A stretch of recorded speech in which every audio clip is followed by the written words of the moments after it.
Here's the union update for the week of Monday, June 15th. I'm your host and chapter president, Jana Blunt. Thank you for tuning in. As you can see to the right, this week's updates include a multitude of reminders, the latest on our proposals, and some more talk about reentry. Before we begin, do you know what changes took place on our paychecks last Wednesday? You'd certainly better. Stay tuned to find out if you're right. You can subscribe to this channel and even activate new video notifications if you don't want to miss our updates. Other resources still available to you are my direct email updates, our private Facebook group, and our shared Google Drive. Links for each of these are in the video description. Also, if you're still procrastinating on getting your staff development and wellness reimbursement submitted, this is it. In case you haven't checked it out yet, here are some of the resources available to you in our shared Google Drive. The two most recent additions, I'm happy to say, are each department's safety mitigation checklists, as well as all of the county's adopted budget documents and presentation slides. So again, you have mere days left to submit your health and wellness reimbursement. Our fiscal year ends in 2 weeks exactly, on June 30th. If for any reason you need help submitting, call extension 3900 or email the staff development unit. Do it today. And if for any reason you were denied reimbursement for an item that you believe is included under the benefit, text me immediately so I can help. 707-849-3752. I've got a 100% success rate so far in getting these through for folks, and it usually just needs minimal tweaking to get the approval. Don't forget that you can absolutely purchase your items online, and the covered items have been recently expanded. On Wednesday, June 10th, this past Wednesday, the Board of Supervisors approved the county's fiscal year 2020 to 2021 recommended budget. It is not the final step in approving next year's budget. Because projections can change, and because we've not yet seen the state's final budget, there's going to be more budget discussions from the end of July into August, and our final budget will be approved in early September. Outside of the fairgrounds, no layoffs will be occurring anytime between now and October. The county has instituted a hiring freeze, though, with a handful of small exceptions. If and when any layoffs or allocation deletions do occur, the soonest it would happen would be October. Fingers crossed, it won't even be an issue. Do we have any rights as employees if we're being investigated or disciplined? Find out in a bit. For now, let me give you the current status of each of our 5 proposals. If you recall, our request to temporarily lift the vacation and comp time accrual caps until after the emergency is lifted was received pretty poorly. The county maintains that they're disinterested in negotiating circumstances that haven't resulted directly from a decision that they've made. Our original submission proposed giving affected employees until the end of 2021 to use their excess accrued time. In speaking with leaders from other unions, we were able to get our hands on a proposal from a local agency that sets a precedent for our request in response to COVID-19. We adjusted our proposal to more closely resemble it, but provided, just like it, 6 months instead of over a year to show the county that we're willing to compromise, and just as important, remind them that other employers have acknowledged that this is a problem for some of their employees, and they've already agreed to do something about it. We await the county's response on Thursday, which is when we'll meet next. It's important that we never make the assumption that we're going to receive what we're demanding, especially for something like this, because it can lead to irrevocable loss of vacation or comp time that was rightfully earned. Remember, we can accrue no more than 280 hours of vacation time, unless we're supervisors, in which we can accrue 360 hours. In last pay periods, reports showed that we have 66 employees in our bargaining unit who have met their cap. An additional 42 employees were within 5 hours of that cap. That means 108 folks are either losing or are on the brink of losing precious paid time off. Our chapter leadership is again reaching out to each of these people, just like before, on an individual basis to remind them of this fact. Our second proposal, requesting special comp time for workers who were encountering direct physical contact with the public, was also met with a very disappointing response from the county. We ensured the county understood how we felt about that last Thursday. We're currently working on our next response to their opinion on this proposal, and we will get back to you about it on the next update. If it seems that these reports are repetitive or that this process seems awfully lengthy and things aren't happening as quick as you might assume, you'd be right on both of those counts. Unfortunately, this is exactly what negotiations consist of. It's very slow, it's often fruitless, and from the outside, I know it resembles a turtle race because that's exactly what this is. Although the conversations that we have with management at times, they can be dynamic, they can be enlightening, we're essentially carving a marble statue with a wooden spoon. It's excruciating. Our third proposal, which was the extension of disaster paid not worked status for those who need it, was initially met with a rough response. A plain no thanks would have been bad enough, but their response included the news that disaster paid not worked status would no longer be available after June 1st. You can see here that the county instead stated they'd be okay with expanding acceptable usage of sick time for employees who needed it. To be polite, our response was amicable about the sick time conversation because any usage expansion for any kinds of leaves is always going to be a net win for the membership. However, we let them know that we'd only be okay with DPNW ending if each affected employee was secured with a way to work so they continued to be paid. The county informed us at that time that they were working diligently to secure all of these employees with the ability to work, and that the number of employees affected would be low. But when we received their written response afterward, we learned that they'd done a 180 by deciding to extend DPNW an additional pay period, effective to instead end after Monday, June 15th. So our initial reaction to this was concern because we knew it couldn't mean anything good, namely that there would be still a large amount of employees stranded on DPNW. So while we waited for those numbers to come in, we of course agreed to the extension, but we reminded them that we were waiting on their written inclusion of expanded sick time options, and of course needed those numbers to know how we should move forward. We finally received the numbers. A total of 104 employees were relying in some part on DPNW hours as of 2 weeks ago. Here's the breakdown by department. These numbers are stale by nature, so I can happily report that I personally know of at least 24 of the folks reflected here in this list are clear. In addition, most of the people on this list only used an hour here and there.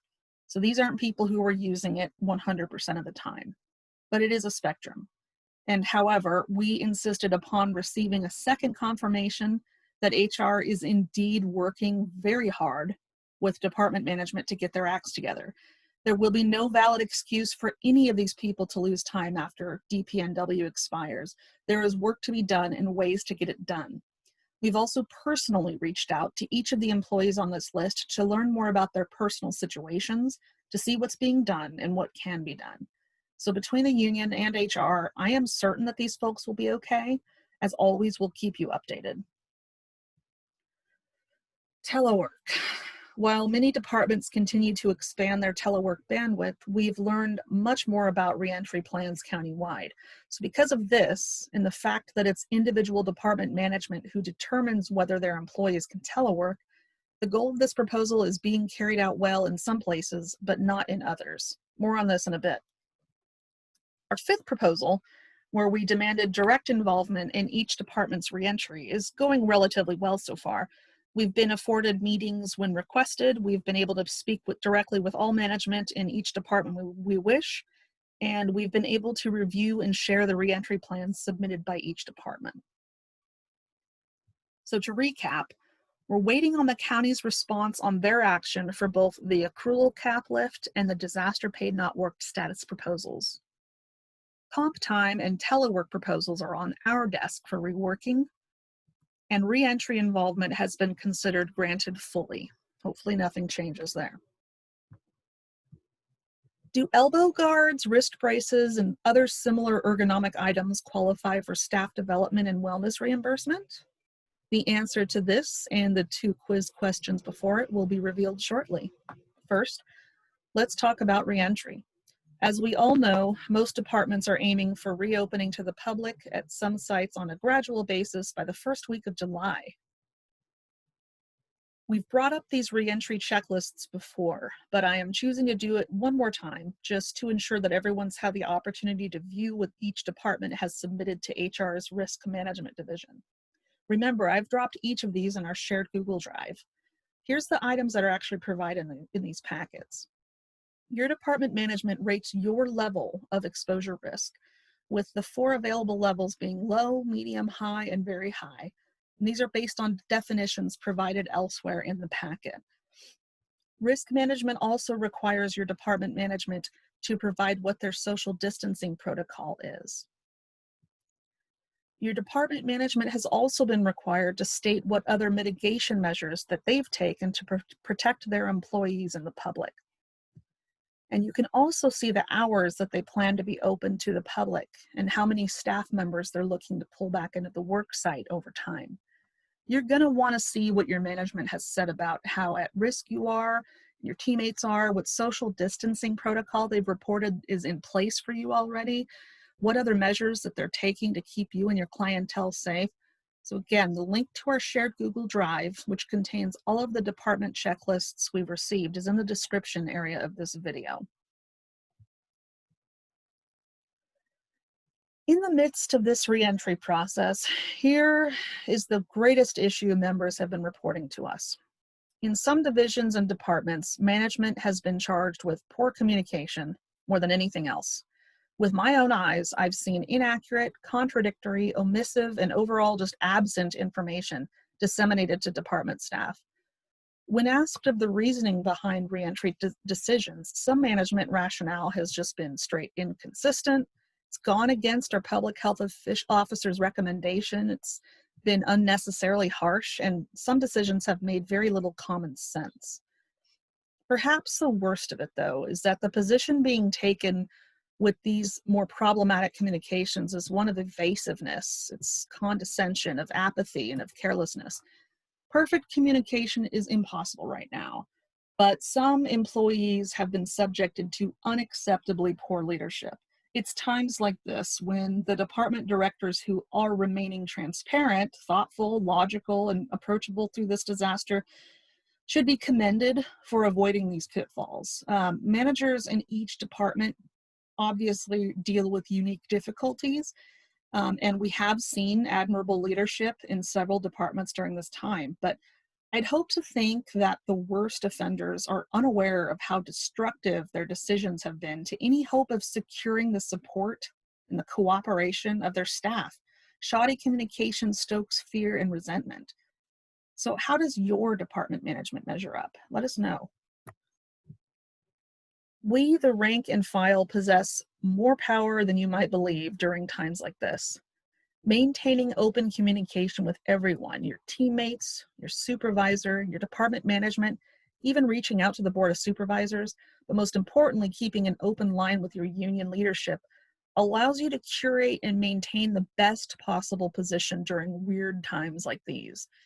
Even if what you hear from management isn't what you'd like to hear, or even if the communication is shoddy or just inaccurate, you're still arming yourself with more information than you had before.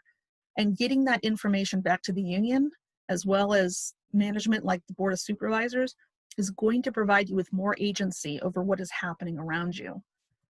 Just as important as this is remembering what we need to strongly avoid. Do not limit yourself to communicating with just your teammates or just the people who share your opinions. Don't allow yourselves to whip up aimless energy or partake in the sunken cost fallacy, where you take misguided efforts too far because you don't want it to have been a waste of time to feel so strongly for so long. If you're remaining isolated and closed-minded, I guarantee you that you're going to force yourself into a single exit plan: frustration, resentment, and the requirement to eventually give up.